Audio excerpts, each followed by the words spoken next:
Hello students, this is the video number 6 of electrostatic.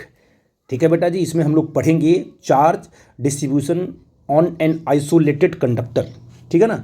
और ये इसलिए इम्पोर्टेंट है बेटा जी क्योंकि इसके पहले जो आपने पढ़ा था कि charging of a metal body by the conduction method, तो उस चीज़ में आपने देखा था किस प्रकार से चार्ज जो है कि ये कंडक्टर से निकल करके चार्ज कंडक्टर से निकल करके न्यूट्रल कंडक्टर में कंडक्टिंग वायर के थ्रू जाता है और कंडक्शन मेथड वहाँ पर होने लगता है। ठीक है ना। उसके बाद हम थोड़ा सा एक छोटा सा कॉन्सेप्ट आपका ये है कि charge distribution on an isolated conductor, ये बार बार आपको मिलेगा। इसको समझ लेते हैं इसकी मीनिंग क्या है। ठीक है ना। आप तो जानते हो कि कोई कंडक्टर अगर आपको दिया गया है, ठीक है ना, अगर उसको आपने बाहर से चार्ज प्रोवाइड किया या इलेक्ट्रॉन उसको दिया या उसमें से इलेक्ट्रॉन निकाल लिया, तो आपने उसको चार्ज अगर प्रोवाइड किया, चाहे पॉजिटिव चार्ज हो चाहे नेगेटिव चार्ज हो, तो वो जो कंडक्टर है उस नेगेटिव चार्ज या पॉजिटिव चार्ज को अपने अंदर इकट्ठा नहीं रखता है। वो क्या करता है, उसको सरफेस पर पुल कर देता है और कंडक्टर के सरफेस पर सारे के सारे क्या है, म्यूचुअल रिपल्सन की वजह से, due to mutual repulsion all the charges are resides at the outer surface of the conductor.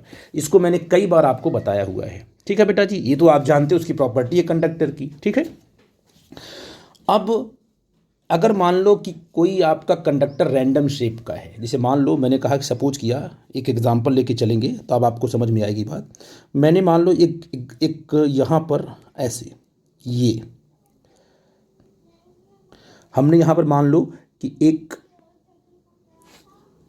Sphere लिया जो कि सिमेट्रिकल है, जिसका सरफेस क्या है, सिमेट्रिकल है, और ये मेटल है, ये आपका मेटल है। ठीक है ना। तो अगर इसको हमने चार्ज प्रोवाइड किया, अगर क्या इसको हमने चार्ज प्रोवाइड किया, मान लो इसमें से आपने चार्ज प्रोवाइड करने का मतलब या तो इलेक्ट्रॉन इसको सप्लाई करोगे या तो इसमें से इलेक्ट्रॉन रिमूव कर लोगे।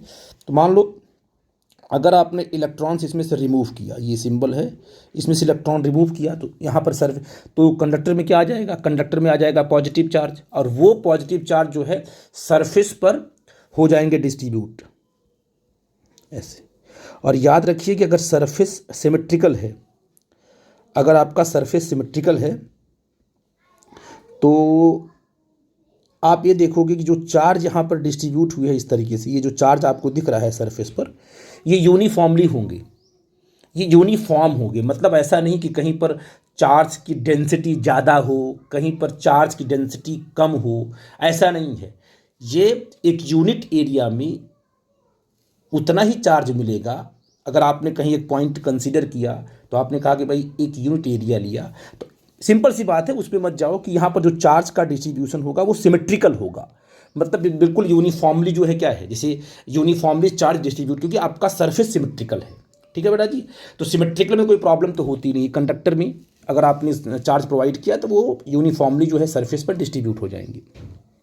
लेकिन अगर मान लो आपका सरफेस, आपका जो कंडक्टर है, ऐसा ना होकर कुछ ऐसा है, इस तरीके से है, रैंडम शेप और साइज में ऐसे, ये ऐसे है, ऐसे रैंडम बना दिया हमने कोई शेप और साइज। तो आप कहोगे सर कि अब इस केस में अगर आपने मान लो इसमें से इलेक्ट्रॉन निकाला, ठीक है ना, तो अगर इसमें से इलेक्ट्रॉन आप निकालते हो तो मैं आपसे पूछूंगा अगर इलेक्ट्रॉन निकल रहा है तो बताओ जो इस पर पॉजिटिव चार्ज डेवलप होगा इस सरफेस पर, वो कैसे डेवलप होगा। ठीक है बेटा जी। तो क्योंकि अब आपका सरफेस तो सिमेट्रिकल है नहीं, आपका सरफेस तो सिमेट्रिकल है नहीं, तो अब अब आपको चार्ज को डिस्ट्रीब्यूट करना है। चार्ज देखते हैं कैसे डिस्ट्रीब्यूट होगा। अब आपको देखना है कि सरफेस कहाँ कहाँ ज़्यादा फ्लैट है। तो आपने कहा कि मान लो इस केस में आप देख रहे हो कि यहाँ से लेकर कि यहाँ तक का सरफेस अधिक फ्लैट आपको दिख रहा है, तो जो इस पर चार्ज ऐसे आएगा, मान लो ये आ गया ऐसे, यहाँ पर जब जो सरफेस फ्लैट होगा उस पर चार्ज जो है मैक्सिमम डिस्टेंस को मेंटेन कर पाएगा, अधिक दूर तक फैला होगा। और जहाँ तक जब आपका आप इस पे आ गए, इस वाले सरफेस पर थोड़ा ये कर्व्ड है, तो आपको थोड़ा कर्व्ड सरफेस है सर, तो यहाँ पर चार्ज आपको ऐसे दिखाई पड़ेंगे, है ना, इस तरीके से मान लो। तो यहाँ पर अब आपसे मैं पूछूं कि चार्ज इकट्ठा कहाँ दिखाई पड़ेंगे, इस सरफेस पर या इस सरफेस पर। जो फ्लैट होगा उस पर चार्ज मैक्सिमम फैल जाएंगे और जो कर्व्ड होगा उस पर चार्ज कम फैल पाएंगे। ठीक है बेटा जी।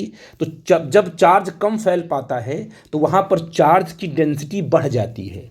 तो मैं पूछूंगा जी, इस यहाँ से लेकर यहाँ तक की एरिया की बात करें और यहाँ तक की एरिया की बात करें, आपसे पूछूंगा मैं, बताओ इस एरिया पर चार्ज की डेंसिटी ज़्यादा है या इस एरिया पर चार्ज की डेंसिटी ज़्यादा है।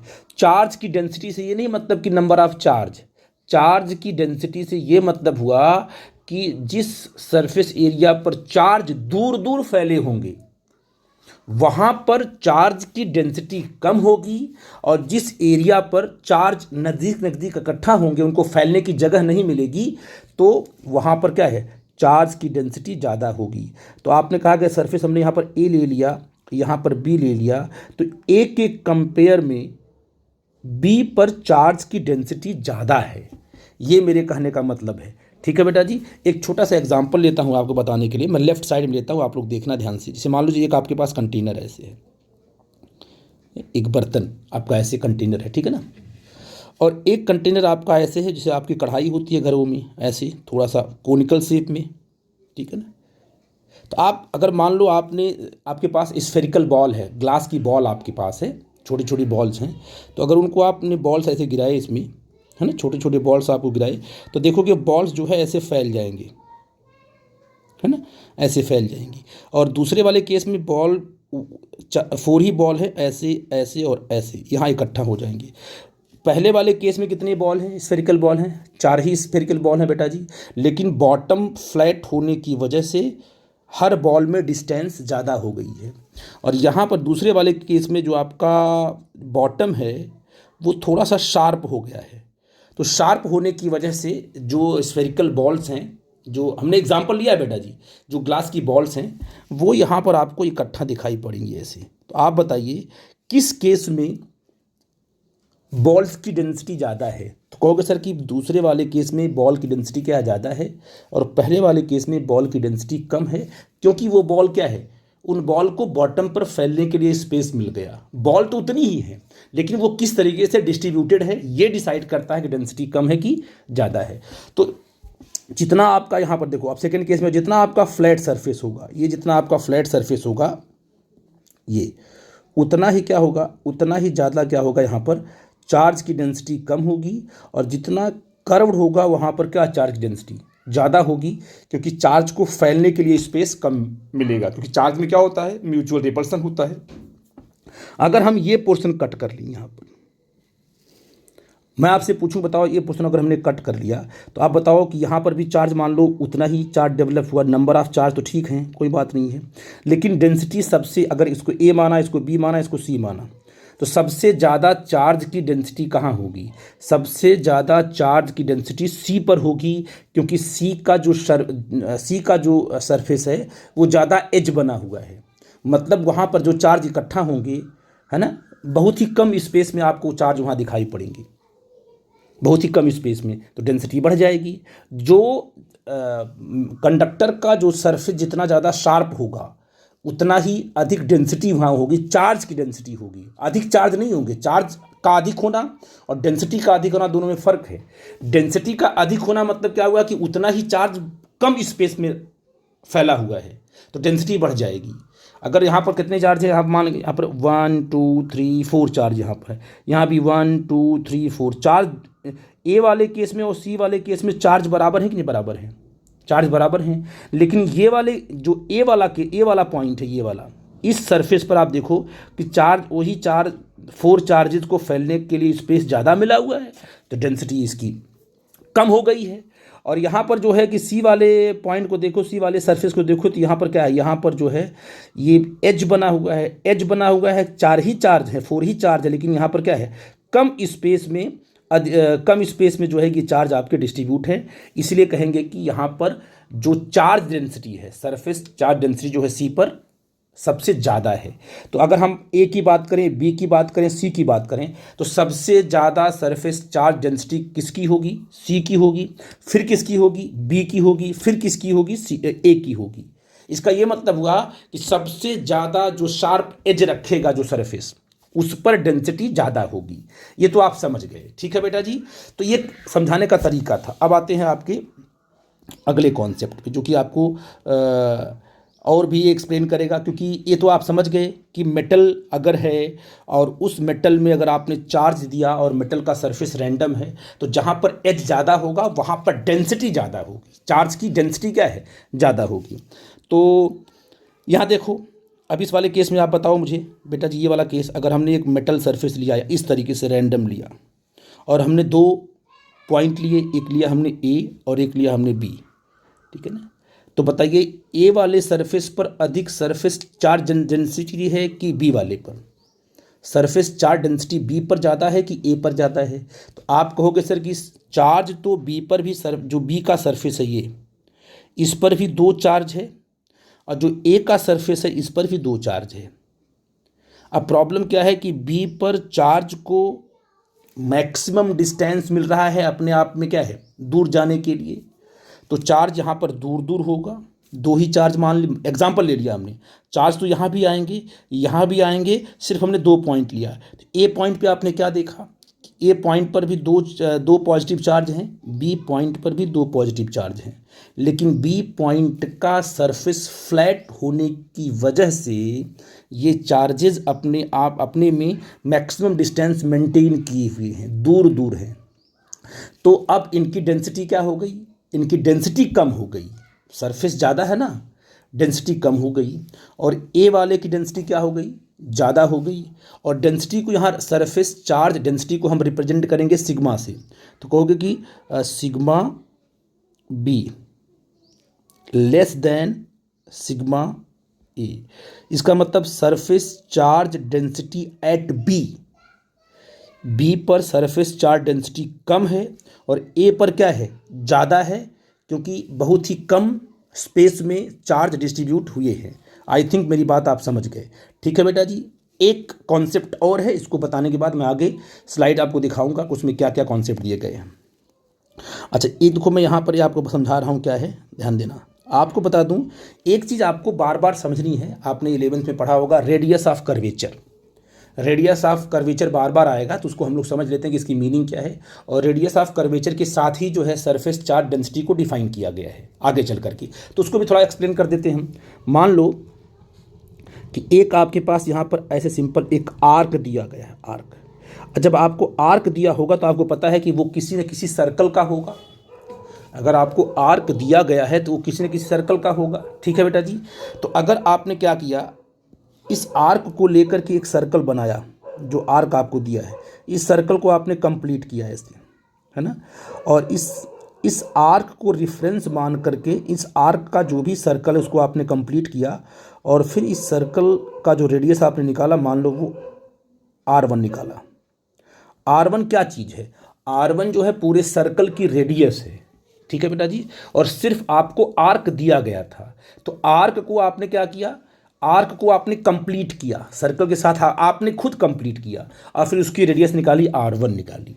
तो R1 is what, R1 is the radius of the circle, ऐसा बोलेंगे, ठीक है ना।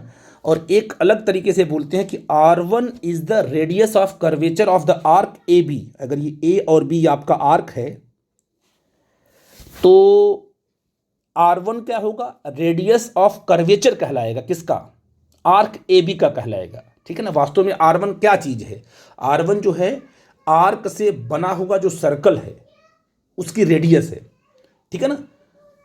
तो अब रेडियस ऑफ कर्वेचर क्या होगा, रेडियस ऑफ कर्वेचर जो होता है वो आर्क का होता है, किसी आर्क का होता है। मतलब आपने एक सर्कल लिया, सर्कल को आप मान लो आपने एक सर्कल ये लिया, आपने कट किया A और B, तो R1 क्या होगा, R1 is the radius of curvature of arc A और B, ऐसे आप बोल सकते हो, ठीक है बेटा जी। जैसे मान लो हमने किया, एक आर्क आपने ऐसे लिया, ठीक है, ये आपका C और D है।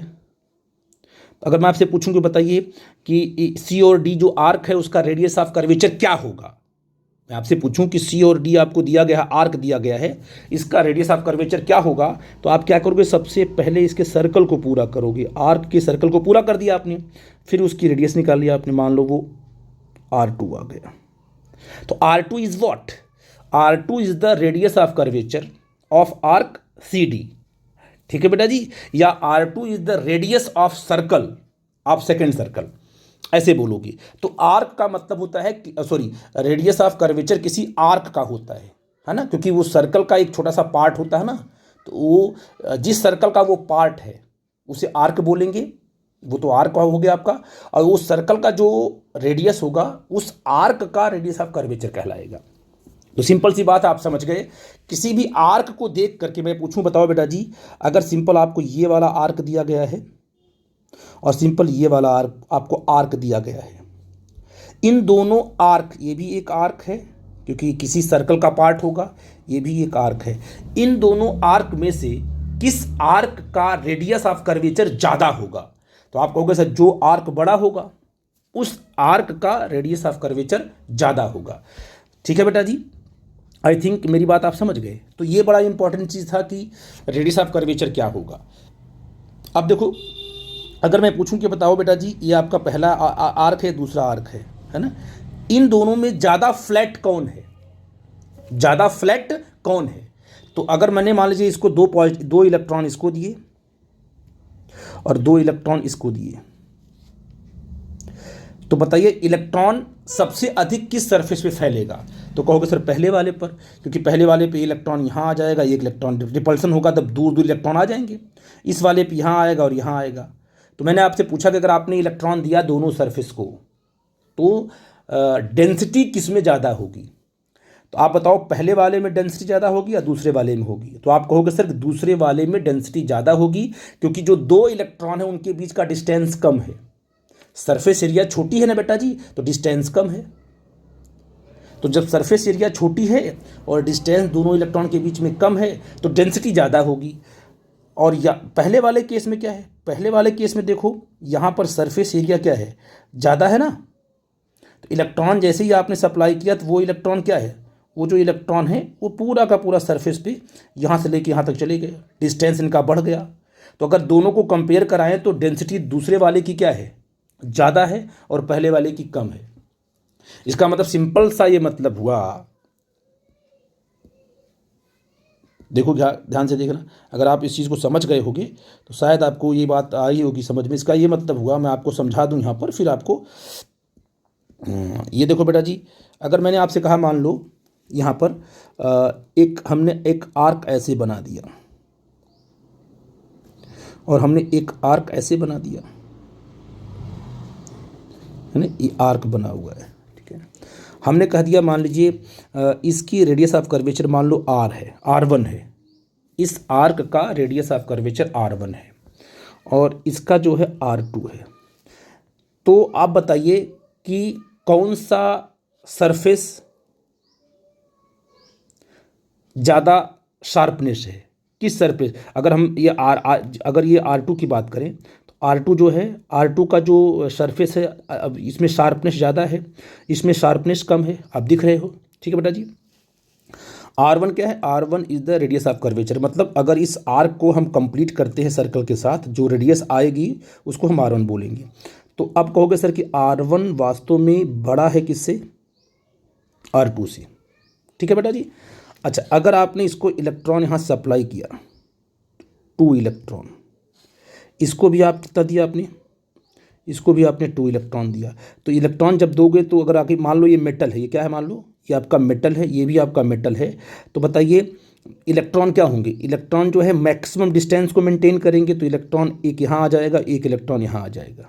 इस वाले केस में भी वो मैक्सिमम डिस्टेंस को मेंटेन करेंगे, एक इलेक्ट्रॉन यहाँ आ जाएगा, एक इलेक्ट्रॉन यहाँ आ जाएगा। अब आप हमको बताइए कि दोनों, अब बताइए दोनों, पहले वाली ये फर्स्ट केस आपका है और ये सेकंड केस आपका है। अब इन दोनों केस में ज़्यादा डेंसिटी कहाँ पर है? तो कहोगे सेकंड वाले केस में अधिक डेंसिटी है, क्योंकि जो 2 इलेक्ट्रॉन आपने दिए हैं वो कम सरफेस एरिया में फैले हुए हैं, ठीक है ना। इसका मतलब आप सीधे कह सकते हो कि जो डेंसिटी है, जिस सरफेस एरिया का रेडियस ऑफ कर्वेचर छोटा होगा, ये देखो R2,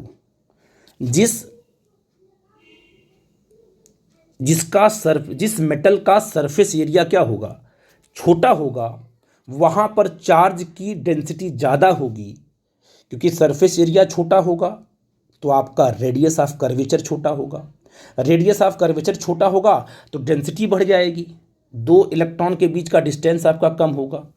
तो जितना छोटा सरफेस एरिया होगा उतना ही छोटा आपका रेडियस ऑफ कर्वेचर होगा, और रेडियस ऑफ इसका मतलब रेडियस ऑफ कर्वेचर किसी आर्क का अगर छोटा है तो डेंसिटी उसकी ज़्यादा होगी। तो यहाँ आपकी जो डेंसिटी होगी वो ज़्यादा होगी और यहाँ पर जो डेंसिटी होगी चार्ज की वो कम होगी।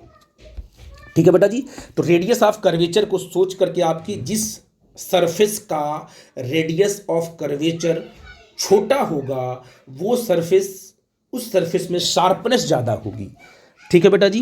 जैसे मान लो यहाँ पर अगर हम इसकी बात करते हैं, ये देखो यहाँ पर इसकी बात करते हैं, ये जो सरफेस है इस सरफेस का रेडियस ऑफ कर्वेचर मान लो R2 है, इसका जो है इसका मान लो R1 है। आपको देखने में लग रहा है कि जो है कि R2 क्या है, बड़ा है किससे, R1 से। इसका मतलब क्या हुआ कि जो बी पर जो यहाँ पर जो सरफेस चार्ज डेंसिटी होगी वो छोटी होगी, तो surface charge density at B less then क्या होगा, सरफेस चार्ज डेंसिटी एट ए। ठीक है बेटा जी। तो ये डेंसिटी की बात है, कैसे चार्ज फैलते हैं वो बता रहे हैं। हमने 2 पॉइंट लिया। अब देखो वही मैंने यहाँ लिखा हुआ है कि surface charge density sigma is inversely proportional to radius of curvature. मतलब रेडियस ऑफ कर्वेचर जो है छोटा होगा तो डेंसिटी बढ़ जाएगी। ऑब्वियस बात है ना, रेडियस ऑफ कर्वेचर क्या होगा, छोटा होगा तो शार्पनेस ज़्यादा होगा, तो शार्पनेस अगर ज़्यादा होगा तो डेंसिटी बढ़ जाएगी। तो देखो यहाँ लिखा है कि surface charge density proportional to 1 radius of curvature where sigma is the surface charge density और R is the radius of curvature. देखो यहाँ पर जो कंडीशन दी है क्या है, if radius of curvature increases, arrow का मतलब वो इंक्रीज कर रहा है। अगर रेडियस ऑफ कर्वेचर जो है इंक्रीज कर रहा है तो जो सरफेस की जो शार्पनेस है वो डिक्रीज करेगी, है ना। जैसे मान लीजिए जितना फ्लैटनेस आर के बढ़ने का मतलब क्या हुआ, रेडियस ऑफ कर्वेचर के बढ़ने का मतलब क्या है, सरफेस फ्लैट हो रहा है। और सरफेस के फ्लैट होने का मतलब क्या होगा कि उसकी शार्पनेस क्या हो रही है, कम हो रही है। अच्छा, अगर शार्पनेस उसकी कम होगी, सरफेस फ्लैट होगा, तो उस पर जब भी हम चार्ज देंगे तो चार्ज दूर दूर फैल जाएगा। ये जितना ये सरफेस ऐसे फ्लैट होगा, ऐसे फ्लैट होगा तो चार्ज क्या होगा, दूर दूर ऐसे फैल जाएगा। जितना दूर दूर फैलेगा उतना डेंसिटी कम होगी। तो यहाँ क्या बताया हमने कि सरफेस क्या चार्ज डेंसिटी कम हो जाएगी अगर आपका शार्पनेस कम है, यानी रेडियस ऑफ कर्वेचर ज़्यादा है। तो सेकेंड वाले केस में हमने कहा कि अगर आर आपका मान लो कम हो रहा है, मतलब आर को आपने कुछ ऐसे देखो, यहाँ पर देखो ये आपकी जो एज बनी वो शार्प हो गई। ठीक है बेटा जी। तो अगर आपने कहा कि हमारे पास ऐसे एज है, इस तरीके से है, तो यहाँ पर क्या देखोगे, यहाँ पर देखोगे कि इसकी शार्पनेस बढ़ रही है। अगर इसका जो आर क्या हो रहा है, इसका आर कम है ना बेटा जी, इसका जो रेडियस ऑफ कर्वेचर जो है कम है इस वाले ग्राफ का।